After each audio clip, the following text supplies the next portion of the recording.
¿Estás tratando de dejar de fumar? ¿Has pensado en alternativas? Esta es una historia para ti. La historia se titula Basta S.A. Es de nuestro autor Stephen King y dice así. Morrison esperaba a alguien que había quedado retrasado por el atascamiento del tráfico aéreo sobre el aeropuerto Kennedy cuando vio una cara conocida en el extremo de la barra y se encaminó a su encuentro. ¿Jimmy McLean? Era él. Estaba un poco más gordo que cuando Morrison lo había visto el año pasado en la exposición de Atlanta, pero por lo demás tenía muy buen aspecto. En la universidad había sido un fumador empedernido, flaco y pálido, oculto detrás de las gafas con armazón de Kerry, y aparentemente las había trocado por lentes de contacto. ¿Dick Morrison? Sí. Tienes un aspecto estupendo. Le tendió la mano e intercambiaron un apretón. Tú también, respondió McLean. Pero Morrison sabía que era mentira. Últimamente trabajaba demasiado, comía demasiado y fumaba demasiado. ¿Qué vas a beber? Whisky and bitter. Y dijo Morrison. Se sentó sobre un taburete, rodeándolo con las piernas, y encendió un cigarrillo. ¿Esperas a alguien, Jimmy? No, voy a una conferencia en Miami. Un cliente importante. Nos compra 6 millones. Se supone que debo tratarlo con cuidado porque perdimos una cuenta importante para la próxima primavera. ¿Sigues con Claire Innenberg? Ahora soy vicepresidente ejecutivo. Fantástico. Te felicito. ¿Cuándo sucedió todo eso? Intentó convencerme de que el gusanillo de la envidia que le carcomió el estómago no era más que un problema de acidez. Sacó un tubo de píldoras antiácidas y trituró uno entre los dientes. En agosto pasado, sucedió algo que transformó mi vida. Miró a Morrison en forma inquisitiva y sorbió el contenido de su vaso. Tal vez te interesara, pensó Morrison con un respingo interior. Jimmy McLean se ha hecho religioso.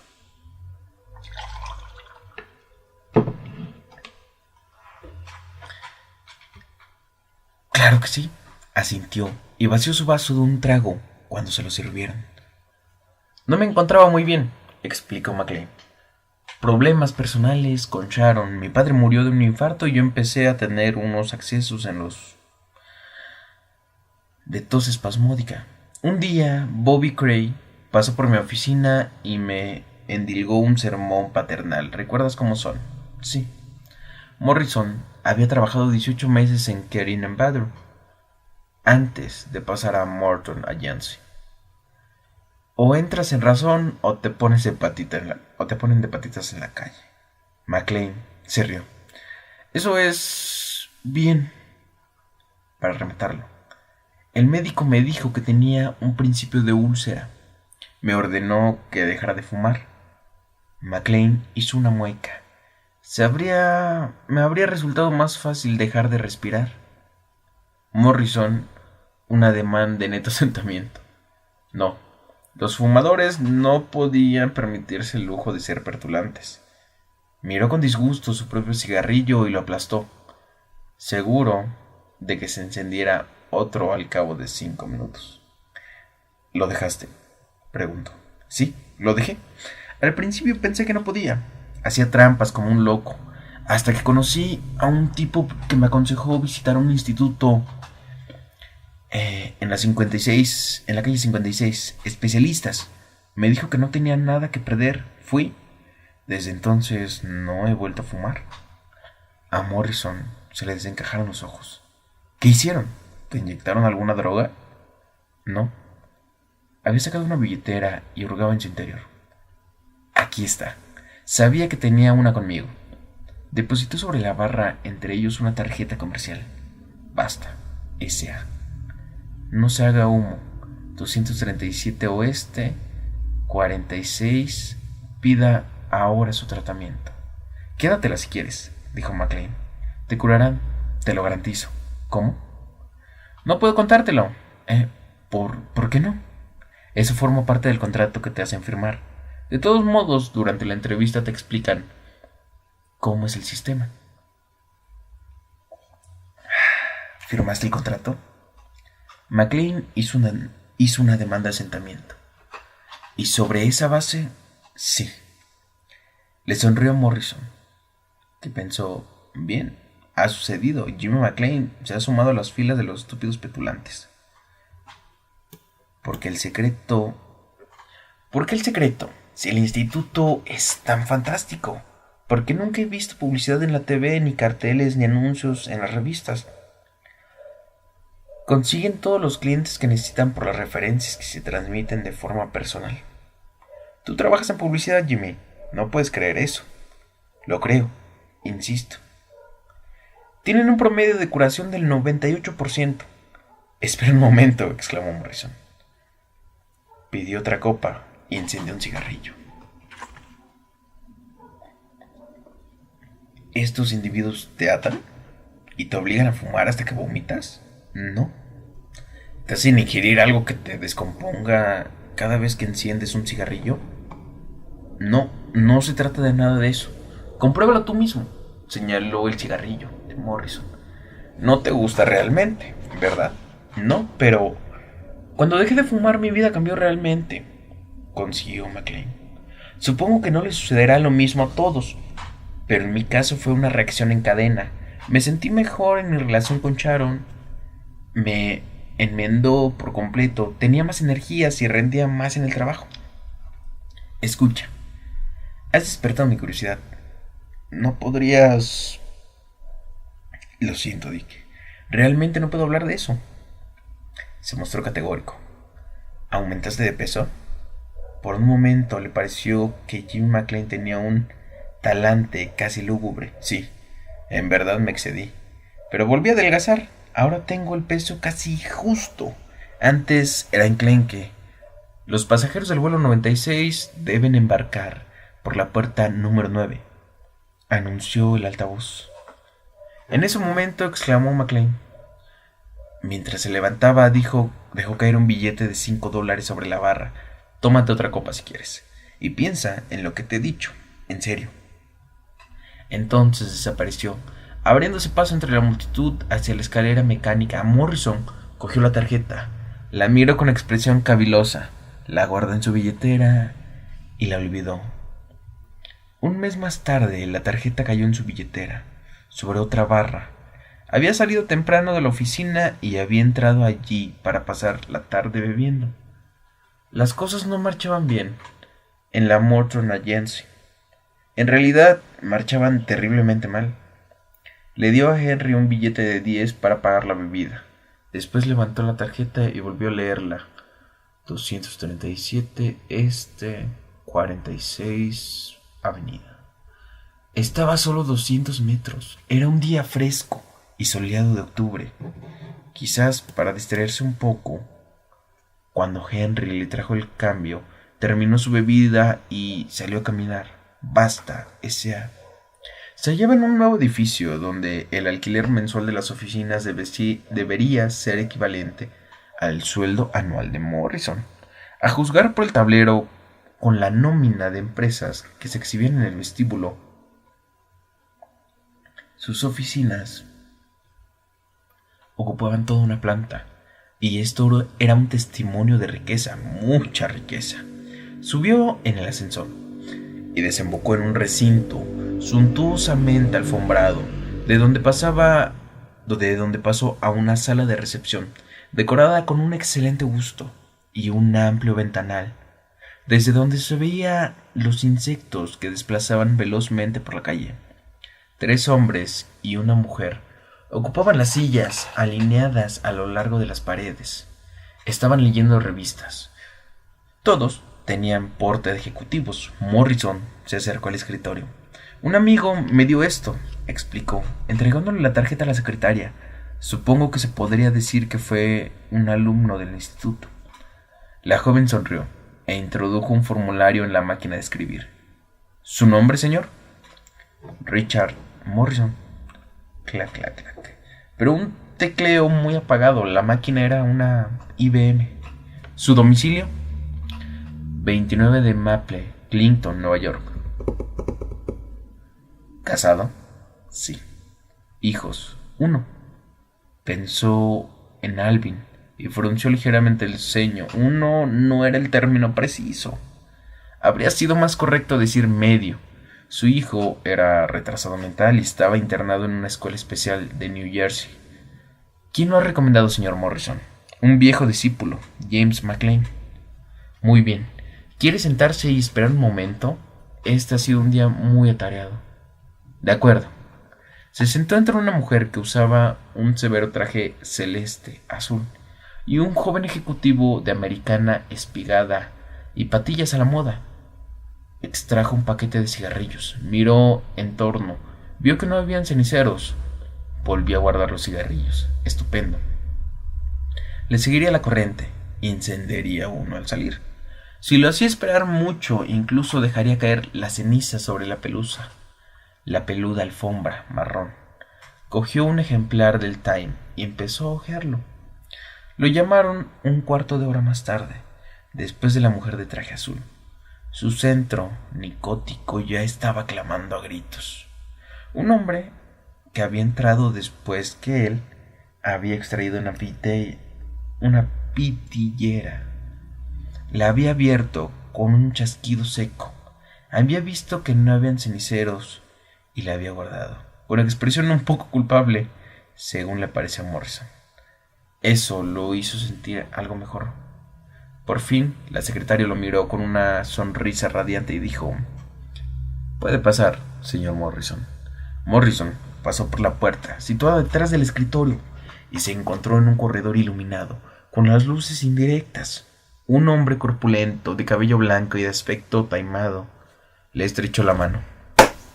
Sonrió afablemente y dijo: «Sígame, señor Morrison». Guió a Morrison frente a una serie de puertas cerradas, desprovistas de identificación, y por último abrió una de ellas, situadas más o menos en la mitad del pasillo, utilizando una llave. Se trataba de una austera habitación con dimensiones reducidas, cuyas paredes estaban forradas con paneles blancos de corcho perforado. El único mueble era un escritorio, con una silla a cada lado. En la pared situada detrás del escritorio había algo que parecía ser una pequeña ventana, alargada, pero estaba cubierta por una cortina verde. En la pared, situada a la izquierda de Morrison, colgaba la foto del hombre alto, cabello gris, acerado. Sostenía una hoja de papel en la mano. Le pareció vagamente conocido. «Soy Vic Donati», se presentó el hombre fornido. «Si resuelve someterse a nuestro programa, yo seré su supervisor. Mucho gusto en conocerlo», dijo Morrison. Estaba ansioso por fumar un cigarrillo. «Siéntese». Donati depositó el formulario de la secretaria sobre la mesa. Después extrajo del otro cajón, clavó sus ojos en los de Morrison.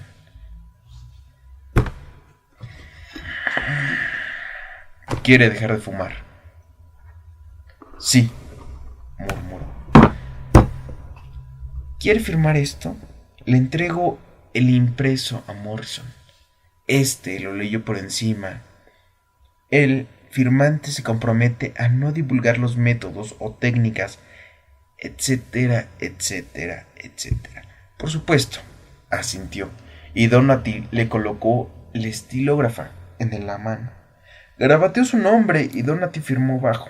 Un momento después el papel desapareció en el cajón de la mesa. «Bien», pensó Morrison irónicamente.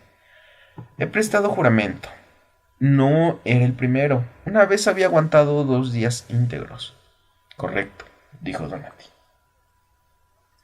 «Aquí no nos molestamos en hacer propaganda, señor Morrison, ni en formular preguntas sobre su estado de salud, su presupuesto, su condición social. No nos interesa saber por qué desea dejar de fumar. Somos pragmáticos». «Me alegro», respondió Morrison con tono apático. No empleamos drogas. No recluíamos a discípulos de Dale Carnegie para que los sermonen. No recomendamos ninguna dieta especial y no aceptamos dinero hasta que ha transcurrido 1 año de que haya abandonado el vicio. Dios mío, exclamó Morrison. ¿El señor McLean no se lo informó? No. ¿Cómo se encuentra el señor McLean? Entre paréntesis. Está bien. Magnífico, excelente. Ahora, solo unas pocas preguntas, señor Morrison. Son un poco personales, pero aseguro que esta información es estrictamente confidencial. ¿Sí? Murmuró Morrison con indiferencia. ¿Cómo se llama su esposa? Lucía Morrison. Su apellido de soltera era Ramsey. ¿La ama? Morrison levantó bruscamente la vista, pero Donati lo miraba con expresión plácida. Sí, desde luego. ¿Ha tenido problemas conyugales? ¿Alguna separación, quizá? ¿Qué relación tiene esto con el hecho de dejar de fumar?, preguntó Morrison. No había querido reaccionar con tanto enfado, pero deseaba... Diablos, necesitaba un cigarrillo. Tiene relación, contestó Donati. Por favor, sea paciente. No, nada por el estilo, aunque últimamente la convivencia había sido un poco difícil. ¿Tiene un solo hijo? Sí, Alvin. Asiste a una escuela privada. ¿Qué escuela? Eso no se lo diré, espetó Morrison con un tono hosco. Está bien, asintió Donati, afablemente. Desarmó Morrison con una sonrisa. Todas sus preguntas las contestaré mañana, durante la primera sesión del tratamiento. Me alegro, dijo Morrison. Y se levantó. Una última pregunta, agregó Donati. Hace más de una hora que no fuma. ¿Cómo se siente? Bien, mintió Morrison. Sencillamente bien. Lo felicito, exclamó Donati. Contorneó el escritorio y abrió la puerta. Disfrute sus cigarrillos esta noche. A partir de mañana jamás volverá a fumar. ¿De veras? Se lo garantizamos, señor Morrison, afirmó Donati solemnemente. Al día siguiente, a las 3 en punto, estaba sentado en la antesala de Basta S.A. Había pasado la mayor parte del día preguntándose si faltaría la cita que le habían dado la secretaria al salir, o si concurriría con un espíritu de terca recuperación. Endílgueme su mejor discurso, amigo. Al fin, algo ya había dicho Jim McLean. Lo indujo a asistir a la entrevista. Sucedió algo que transformó mi vida. Dios sabía que a su vida le vendría bien un cambio, y además sentía curiosidad. Antes de entrar en el ascensor, fumó un cigarrillo, hasta el filtro. Si es el último, paciencia, pensó. Tenía un sabor horrible. Esta vez no tuvo que esperar tanto tiempo. Cuando la secretaria lo invitó a entrar, Donati lo estaba esperando. Le tendió la mano y sonrió. Morrison tuvo la impresión de que esa sonrisa era casi rapaz. Empezó a sentir un poco tenso, y eso le hizo desear un cigarrillo. Acompáñeme, dijo Donati. Lo guió hasta la pequeña habitación. Volvió a sentarse detrás del escritorio y Morrison ocupó la otra silla. Me alegro mucho de que haya venido continuo, Donati. Muchos posibles clientes no vuelven después de la entrevista inicial. Descubren que no tienen interés, como creían, en dejar de fumar. Será un placer cooperar con usted en esto. ¿Cuándo empieza el tratamiento? Hipnosis, pensaba. Debe ser hipnosis. Oh, ya ha empezado. Empezó cuando nos dimos el apretón de manos en el corredor. ¿Lleva cigarrillos encima, señor Morrison? Sí. ¿Puede dármelos, por favor? Morrison se encogió de hombros y le entregó el paquete a Donati. De todos modos, solo quedaban 2 o 3. Donati depositó el paquete sobre una mesa. Después, sonriendo y sin dejar de mirar fijamente a Morrison, cerró el puño y empezó a descargarlo sobre el paquete de cigarrillos, que se arrugó y aplastó. La punta de un cigarrillo roto salió despedida. Se dispersaron las hierbas del tabaco. Los puñetazos de Donati retumbaron con fuerza en la habitación cerrada. A pesar de la violencia de sus golpes, la sonrisa seguía estereotipada en su rostro, y le produjo un escalofrío a Morrison. Quizás es solo el estado de ánimo que quiere inspirar, pensó. Por fin Donati cesó de martillar. Cogió el paquete triturado y maltrecho. No creerá cuánto placer me produce esta operación, dijo, y dejó caer el paquete en la papelera. Incluso después de repetirla durante 3 años, me sigue regocijando. Como tratamiento, deja bastante que desear, comentó Morrison afablemente. En el vestíbulo de este mismo edificio hay un kiosco de periódicos, y allí venden de todas las marcas. Como usted diga, respondió Donati. Cruzó las manos. Su hijo Alvin Dawes Morrison está en la escuela Patterson para niños retrasados. Nació con una lesión cerebral, coeficiente intelectual de 46. No entra en la categoría de los retardados reeducables. Su esposa... ¿Cómo averiguó eso?, rugió Morrison. Estaba sobresaltado y furioso. No tiene derecho a meterse en sus condenadas narices de mí. Sabemos mucho acerca de usted, prosiguió Donati apaciblemente. Pero como dije, todo es estrictamente confidencial. Me iré de aquí, siseó Morrison. Se levantó. Quédese un poco más. Morrison lo estudió atentamente.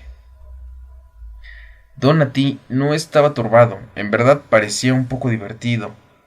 Su semblante era el de un hombre que había presenciado la misma reacción docenas de veces, centenas, o quizá... Está bien, pero espero que lo sepa. Espero sepa lo que hace. Oh, claro que lo sabemos. Donati se repatingó de su asiento. Le expliqué que somos pragmáticos. En ese contexto tenemos que reemplazar por comprender que hasta qué punto es difícil curar la adicción al tabaco. El índice de recidivas es casi 85%. La tasa de recaída de los adictos a la heroína es menor. Se trata de un problema extraordinario.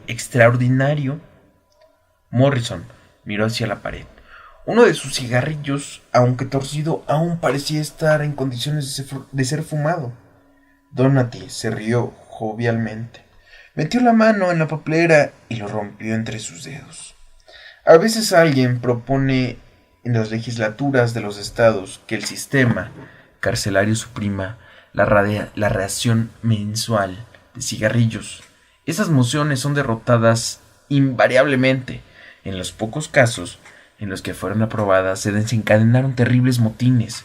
Motines, señor. ¿Qué le parece? No me sorprende, contestó Morrison. Pero piense que en las notaciones, cuando usted manda a un hombre a la cárcel, lo priva de su vida sexual, alcohol y la actividad política, de la libertad del movimiento, no se subleva. O a las sublevaciones son escasas cuando se las compara con el número de prisiones, pero basta que les quite los cigarrillos y ¡zas! Descargó el puño sobre la mesa para dar mayor énfasis en sus palabras. Durante la Primera Guerra Mundial, cuando el frente interno alemán nadie conseguía cigarros, era común ver a los aristócratas alemanes recogiendo colillas del arroyo durante la Segunda Guerra Mundial. Muchas mujeres norteamericanas recurrían a las pipas cuando escaseaban los cigarros. Este es un problema fascinante para un auténtico pragmático, señor Morrison. ¿Podemos pasar al tratamiento? Enseguida. Acérquese aquí, por favor. Donati se había levantado y estaba junto a las cortinas verdes que Morrison había visto el día anterior. Donati las corrió y dejó al descubierto una ventana rectangular a través de la cual se veía una habitación vacía. No totalmente vacía, no. Sobre el suelo había un conejo que comía gránulos en una escudilla. Lindo animalito, comentó Morrison. Es cierto, obsérvelo. Donati pulsó un botón continuo al marco de la ventana. El conejo dejó de comer y empezó a brincar como enloquecido. Cada vez que sus patas tocaban el piso parecían saltar más alto y a mayor altura. Tenía la piel erizada en todas sus direcciones y los ojos desencajados. ¡Deténgase! ¡Lo está electrocutando! Donati soltó el botón. De ninguna manera, la corriente que circula por el suelo es muy débil. Mira el conejo, señor Morrison. El animal estaba agazapado, a uno de 3 metros de la escotilla de alimento. Agitaba los morros. De pronto, se fue saltando a un rincón. Si el conejo recibe una descarga con suficiente frecuencia mientras come, explicó Donati, asocia enseguida los dos hechos. El comer genera dolor. Por consiguiente, no come. Las pocas descargas más que haré y el conejo morirá de hambre delante de su propio alimento. Esto se denomina terapia de aversión. A Morrison se le iluminó la mente. No, gracias. Se encaminó hacia la puerta. Espere, por favor, señor Morrison. Morrison no se detuvo. Cogió el pomo de la puerta y lo sintió resbalar por su mano. Traiga la llave. Abra esto. Señor Morrison, tenga la gentileza de sentarse. Abra esta puerta o haré que la policía les caiga encima antes de que tengan tiempo de decir hombre de Marlboro. Siéntese. La voz era tan fría como el hielo. Morrison miró a Donati. Sus ojos marrones estaban turbios y eran sobrecogedores. Dios mío, pensó, estoy encerrado aquí con un psicópata. Se humedeció los labios. Nunca en su vida había sentido tantos deseos de fumar un cigarrillo. Permita que le describa con mayor detalle el tratamiento, manifestó Donati. No me entiende, respondió Morrison con fingida paciencia. No quiero tratarme. He decidido renunciar. No, señor Morrison. Usted es el que no entiende. No tiene otra alternativa. Cuando le anuncié que el tratamiento ya había empezado, le estaba diciendo la pura verdad. Pensé que usted ya se había dado cuenta de ello. Está loco, dijo Morrison, pasmado. No, solo soy un pragmático. Le haré el tratamiento.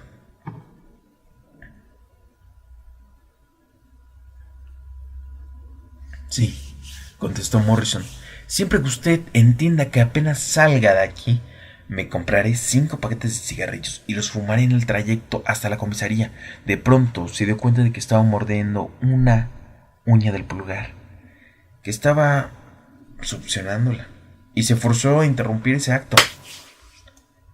Como quiera, pero creo que cambiará una idea cuando tenga una imagen más completa. Morrison permaneció callado, volvió a sentarse y cruzó las manos.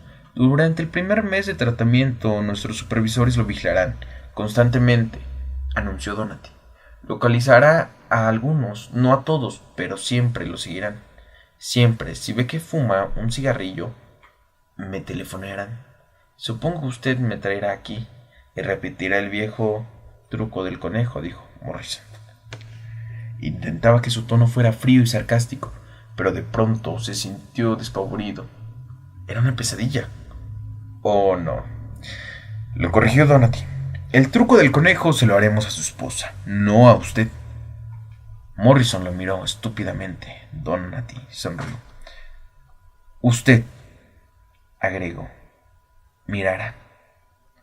Después de que Donati le abrió la puerta, Morrison caminó durante más de 2 horas, totalmente aturdido. Era otro día hermoso, pero no le prestó atención. La monstruosidad del rostro sonriente de Donati eclipsaba todo lo demás. Verá, le había dicho, un problema pragmático exige soluciones pragmáticas. Debe darse cuenta de que lo que hacemos es por su bien. Según Donati, Basta S.A. era una especie de fundación o una organización sin fines de lucro,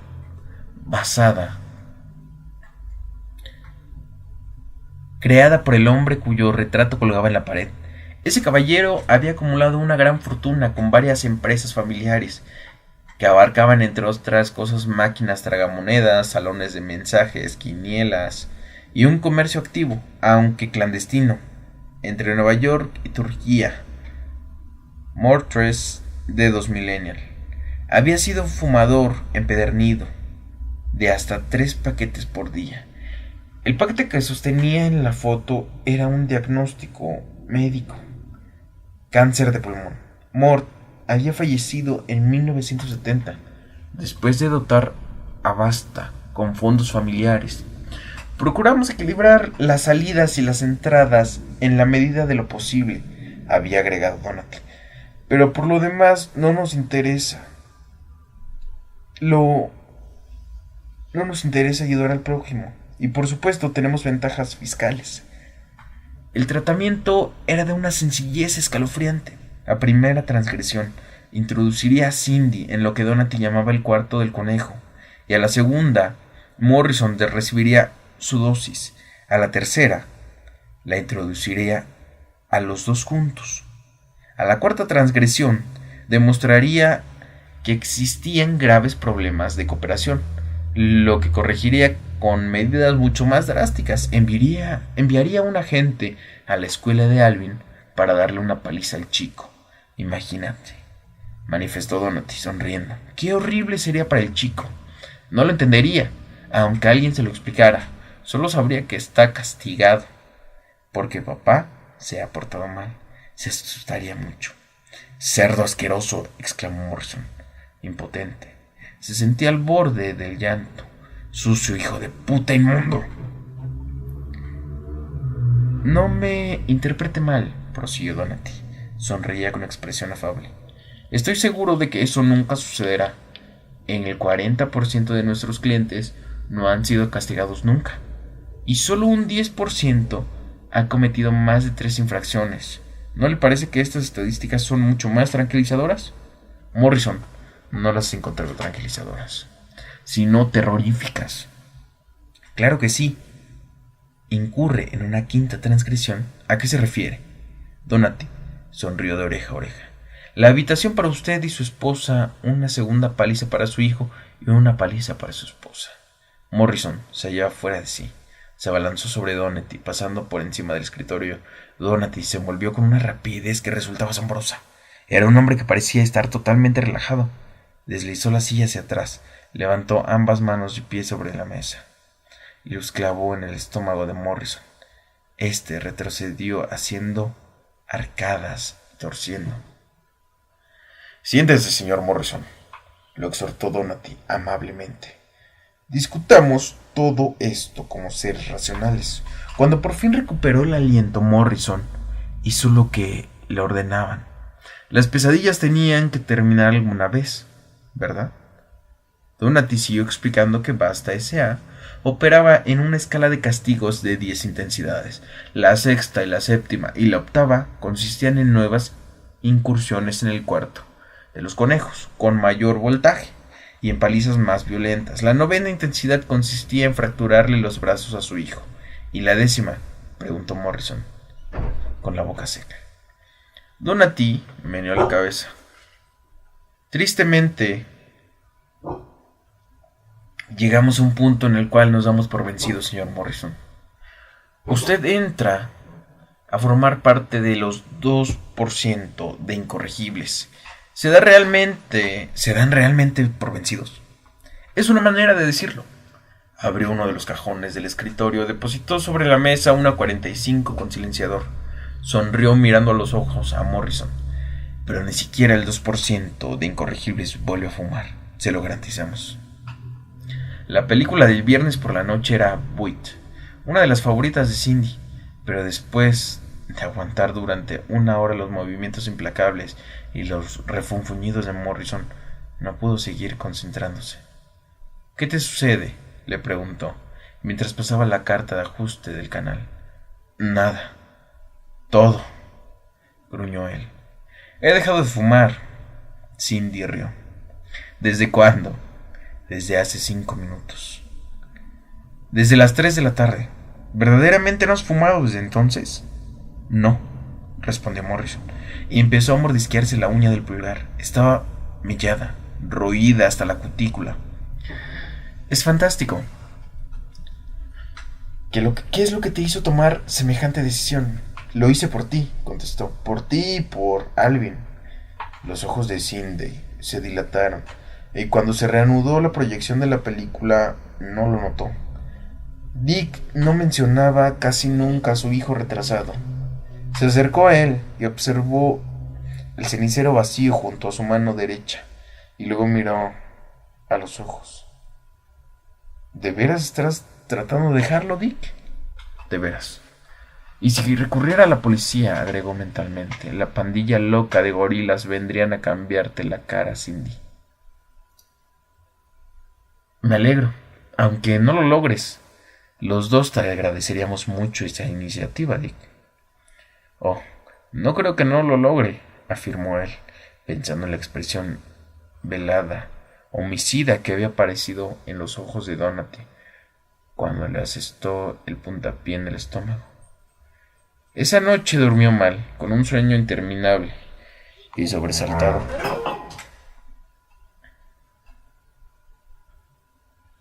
Aproximadamente a las 3 se despertó por completo. Las ansias de fumar un cigarrillo eran intensísimas. Bajó y entró de su estudio. La habitación estaba en él.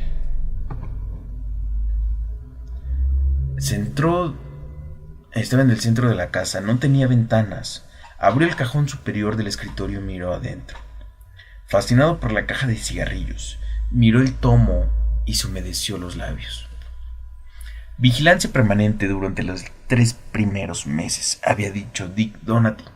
18 horas por día durante los 2 días siguientes, pero nunca sabría cuáles serían esas 18.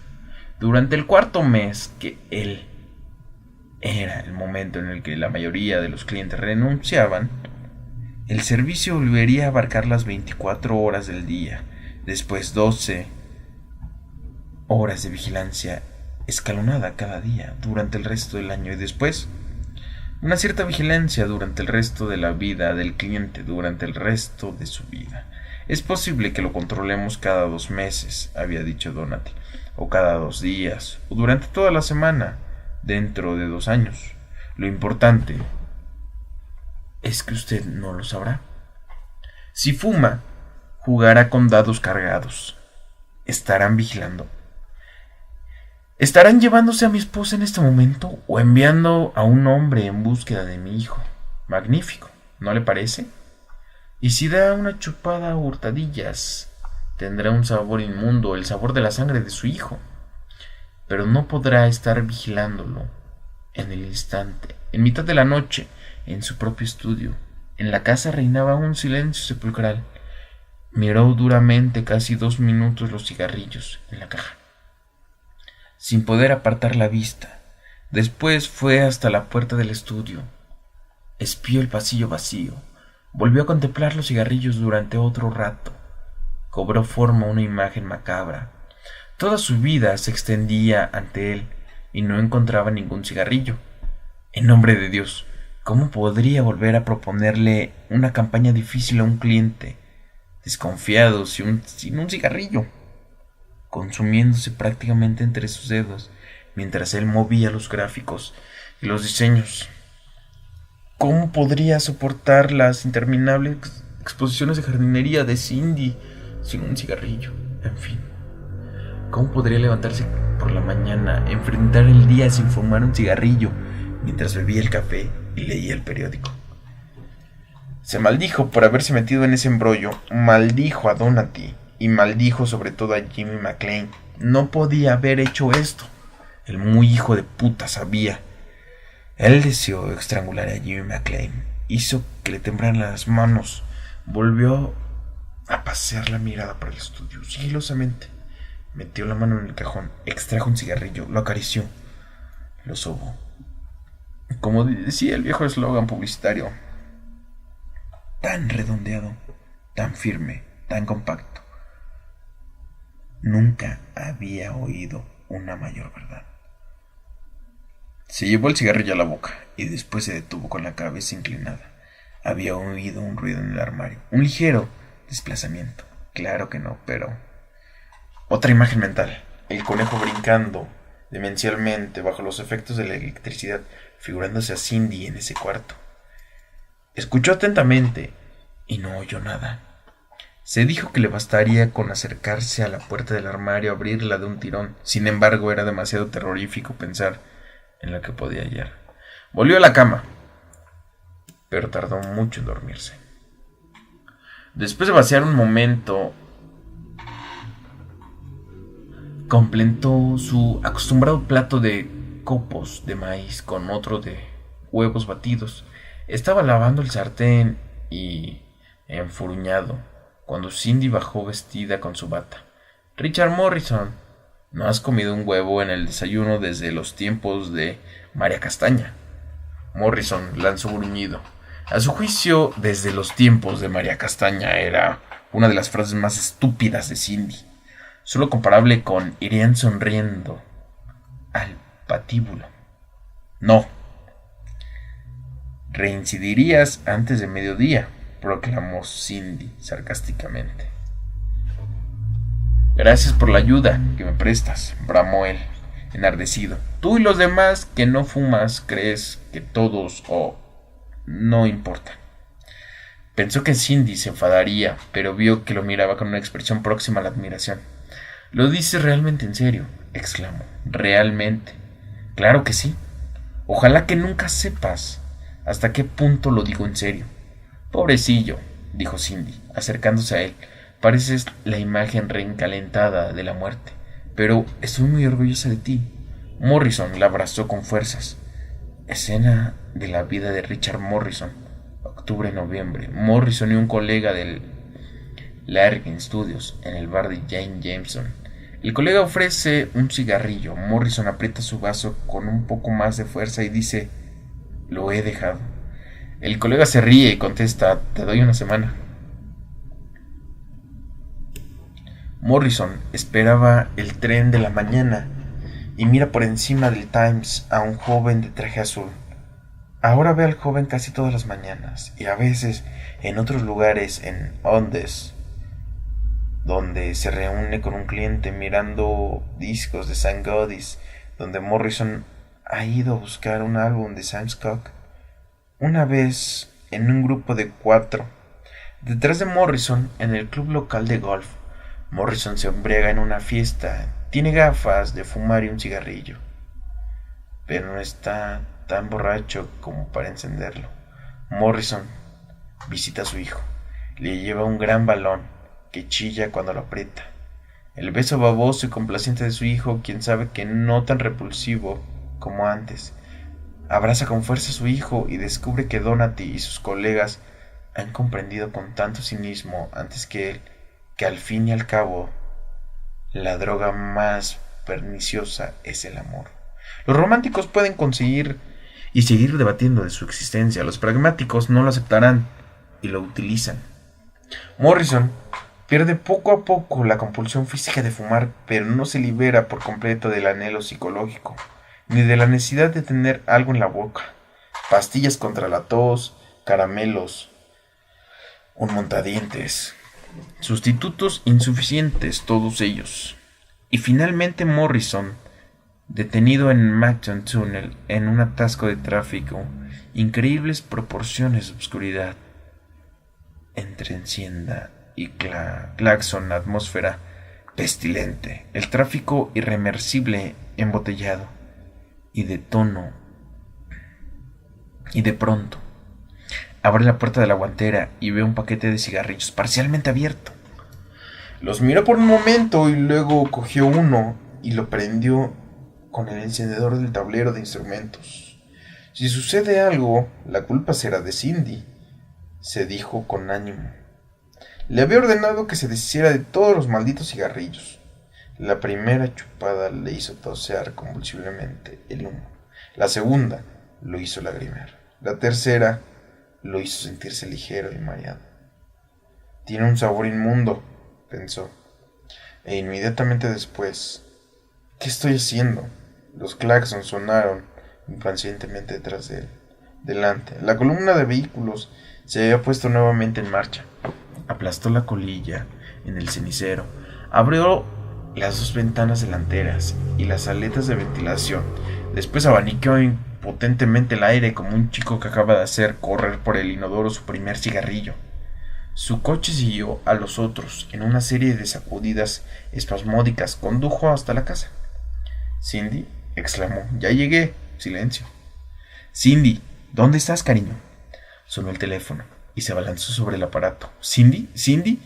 Hola, señor Maclean, respondió Donati. Su tono era placiente, conciso y formal. Creo que tenemos que dilucidar un pequeño asunto de negocios. ¿Le resulta cómodo venir a las 5?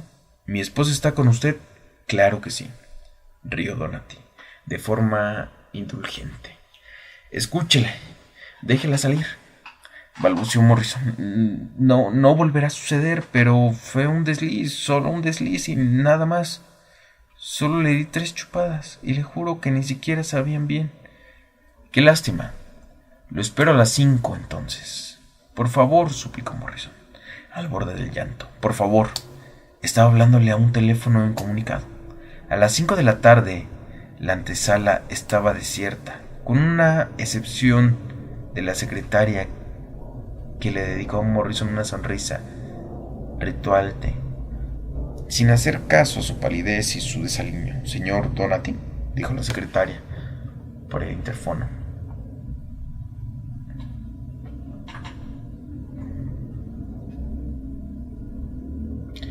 Podemos llegar a una transacción. Ha venido a verle. Le hizo un ademán con la cabeza a Morrison. Puede pasar. Donati lo espera frente a la habitación no identificada, acompañado por un hombre que sostenía la camisa con la leyenda Sonría y empuñaba una 38. Tenía la complexión de un gorila. Escuche, le dijo Morrison a Donati. Podemos llegar a una transacción, ¿verdad? Le pagaré. Cierre el pico, espetó el hombre de la camiseta con la leyenda Sonría. Me alegra verlo, manifestó Donati, aunque lamento que sea en una circunstancia tan penosa. ¿Quiere acompañarme? Lo abreviaremos lo más posible. Le aseguro que a su esposa no le ocurrirá nada malo esta vez. Morrison se preparó.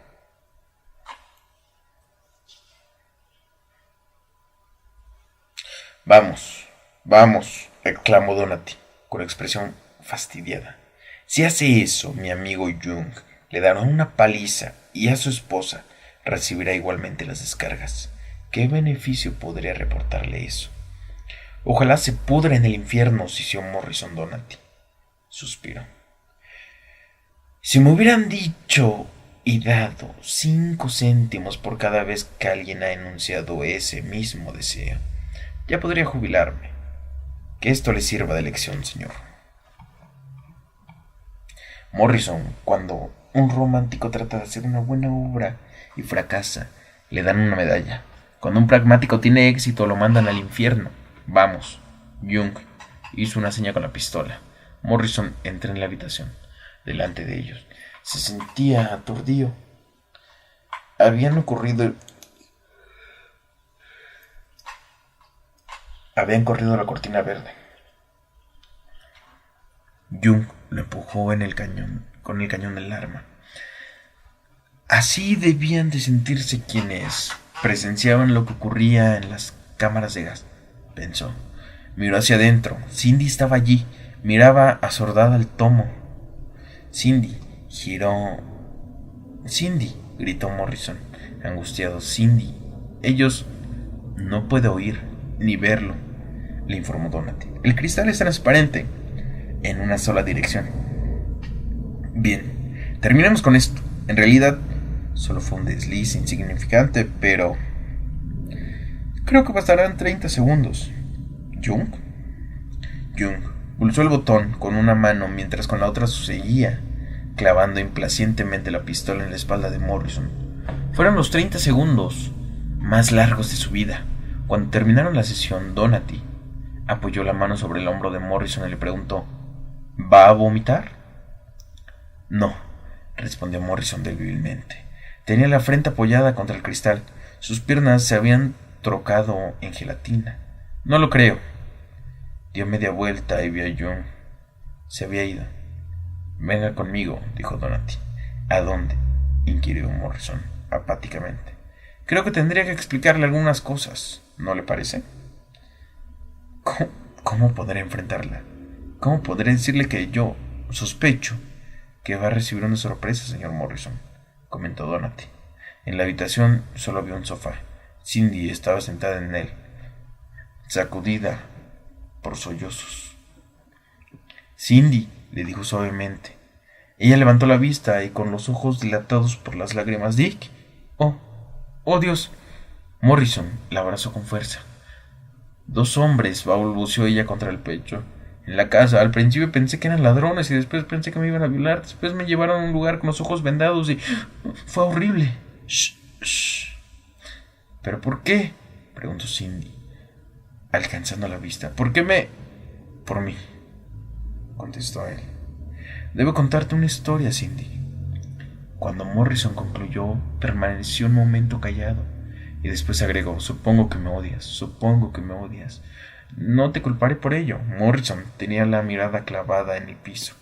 Cindy le cogió el rostro entre las manos y lo volvió hacia ella. No, murmuró. No te odio. Vale la pena, prosiguió Cindy. Bendita sea esta gente. Te han sacado de una prisión. Él la miró, enmudecido por la sorpresa. ¿Lo dices en serio? Sí, contestó Cindy y lo besó. ¿Ahora podemos volver a casa? Me siento mucho mejor, mejor que nunca. El teléfono sonó una tarde. Una semana más tarde, cuando Morrison reconoció la voz de Donat y dijo: sus hombres se equivocan, ni siquiera me he acercado un cigarrillo, lo sabemos. Tenemos que conversar con usted sobre una última cuestión. Entre paréntesis, le felicito por su ascenso. ¿Cómo se enteró? Nos mantenemos informados, respondió Donati con un tono indiferente, y cortó. Cuando entraron a la pequeña habitación, Donati dijo: no se ponga tan nervioso. Nadie va a morderlo. Suba ahí, por favor. Morrison vio una balanza de baño. Escuche, he aumentado un poco de peso, pero... sí, es lo que sucede. Al 73% de nuestros clientes, suba, por favor. Morrison subió, y la aguja de la balanza señaló 87 kilos. Correcto, ya puede bajar. ¿Cuánto mide, señor Morrison? 1,80 m. Muy bien. Veamos, extrajo de su bolsillo delantero una tarjetilla plastificada. No está mal, le daré una receta para unas píldoras dietéticas y muy ilegales. Utilícelas con moderación y ciñéndose a las instrucciones. Fijará su peso máximo en, veamos... volvió a consultar la tarjeta. 91 kilos. ¿Qué le parece? Y puesto que hoy es 1 de diciembre, lo esperaré todos los primeros días del mes para controlar su peso. Si no puede venir, no se preocupe. Bastará que nos telefone por anticipado. ¿Y qué sucederá si me excedo los 91? Donati sonrió. Enviaremos a alguien a su casa para que le corte el dedo meñique a su esposa. Sonrió. Puede salir por esa puerta, señor Morrison. Le deseo un buen día. 8 meses más tarde, Morrison se encuentra en un bar de Dempsey a su colega Laring Studios. Morrison se mantiene en lo que Cindy llama orgullosamente su peso de batalla, 85 kilos. Hace gimnasia 3 veces al día por semana. Está en perfectas condiciones físicas. En cambio, su colega Larkin parece un despojo traído por el gato. Colega, Jesús, ¿cómo conseguiste dejar de fumar? Yo estoy prisionero de este maldito vicio. El colega aplasta el cigarrillo con una auténtica repulsión y vacía su whisky. Morrison lo mira pensativamente. Luego extrae de la billetera una tarjeta comercial. La deposita sobre la barra. Entre ellos, ¿sabes? Dice: estos tipos cambiaron mi vida. 12 meses más tarde, Morrison recibe una factura por correo. La factura dice: Basta, S.A. 237 este de la 46, Nueva York. Un tratamiento, $2,500. Asesor, Víctor Donati, $2,500. Electricidad, $0.5. Total, rogamos abonar esta suma, $2,550. Hijos de puta, ruge. Me cobraron la electricidad que usaron para... Paga y cállate, dice ella. y lo besa. 20 meses más tarde, Morrison y su esposa se encuentran por casualidad con Jimmy McLean, la señora en el Heiligen's Theater. Hacen las presentaciones. Jimmy está tan rebosante como aquel día hace tiempo en la terminal del aeropuerto. O está aún mejor, Morrison no conocía a su esposa. Es muy bella, con ese encanto rutilante que a veces irradian a las muchachas sencillas que son muy felices. Le tiende la mano a Morrison y este se la estrecha. Nota algo raro en la mitad del segundo acto. Descubre qué es lo que ha llamado su atención. Le faltaba el dedo meñique de la mano derecha.